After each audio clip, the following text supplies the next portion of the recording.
Scared, so scared. Hard to think, heart pounding. Tried to avoid protesters in front, hid in back seat of taxi. Went to back door, 2 men there.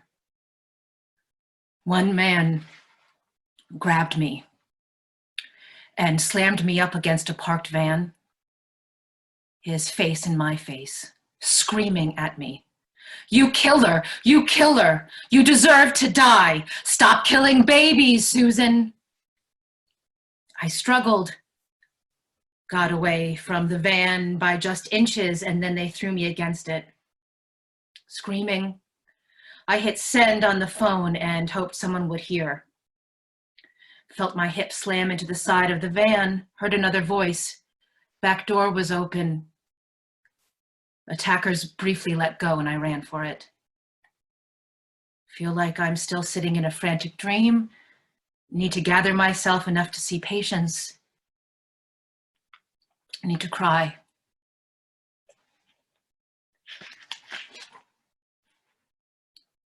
January 27th, 1991. On the weeks that I drive to the Fargo clinic, 240 miles, I stop by the edge of town and call for a protester of the day report. One day the activity is particularly bad. I put on a wig and a heavy coat of makeup, a long black jumper, tennis shoes, and sunglasses. I walk toward the clinic. I can see a crowd gathered there, 100 of them, all people whose only objective is to keep me from my work.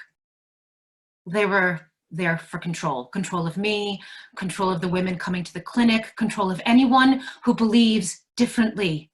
At the edge of the crowd, I began mingling. I hear myself shouting their awful words just to play the part.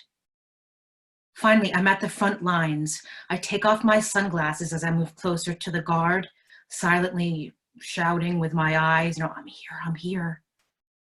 Then his eyes find mine. Color drains from his face. I nod. He moves slightly to the side, opening up a path, and I dart through. I never look back. On my return flight to Minneapolis, I'm anxious to see my daughter Sonia and Randy, my husband. The elevator opens on the 5th floor of the airport parking garage. It strikes me how devoid of people it is at 10 p.m.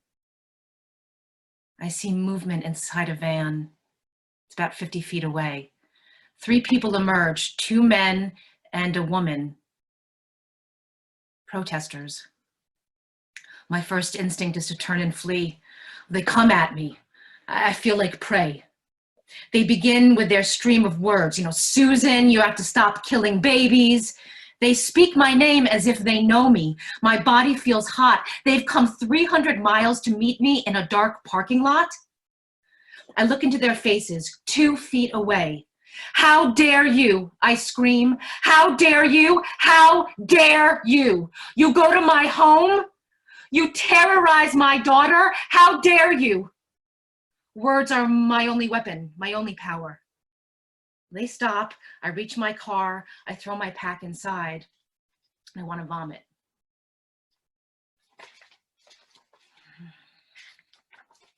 Well, yeah, the siege continues for weeks. Randy, Sonia, and I are at the house in Wisconsin. I am due in Fargo again the next morning for clinic at 9 a.m. A great many protesters begin collecting outside. A motorhome pulls up at the end of the drive, and then groups of men move in huge cement barrels to block our way. I call the police, and they say it's too dangerous for officers to come in the dark. If the problem is still there in the morning, backup help from other counties will be called. I begin pacing. I have 15 patients scheduled, and I'm determined to get there. I make a phone call to a woman in town who offered to help. I go out the back door, downhill on a narrow, brushy trail to the edge of a swamp, then along the river to an old trail.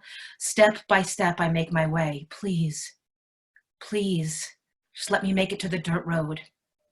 I reach a prearranged spot just as a small red car pulls in. Sue? Yeah, it's me. She delivers me to the stables where we keep some horses and a pickup.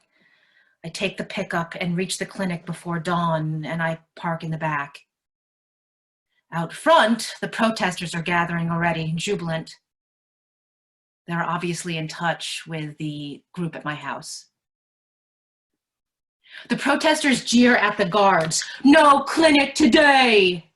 Your doctor won't make it today! Dr. Susan won't make it today! No clinic today!" Well, I open the door at the front of the clinic, and I walk out onto the porch in my scrubs. "I'm here," I say.